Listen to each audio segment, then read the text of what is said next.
Breaking news tonight. The Constituted Authority has just shut down Paul Buchanan's challenge to void the September 3rd elections in St. Andrew West Central.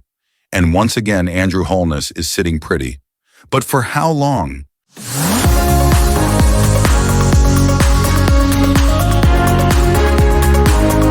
The authority has refused Buchanan's application to throw out the election results, effectively protecting the Jamaica Labour Party's hold on the constituency. But let's call it what it is.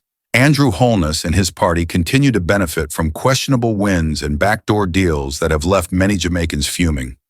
He thinks he can get away with everything, but the writing is on the wall. Buchanan may have lost this round, but the bigger story is how the system seems to bend in favor of Holness in the JLP. Every time the people push for accountability, another door gets slammed shut. But trust me, the day of reckoning is coming. The people are watching, and sooner or later, Andrew Holness will have to answer for the way power has been handled under his watch. This is Michy Dex Commentary. We don't just report the news, we expose the truth. Like, share, and subscribe, because the fight for Jamaica's democracy is far from over. And don't miss my full breakdown of the September 3rd election saga.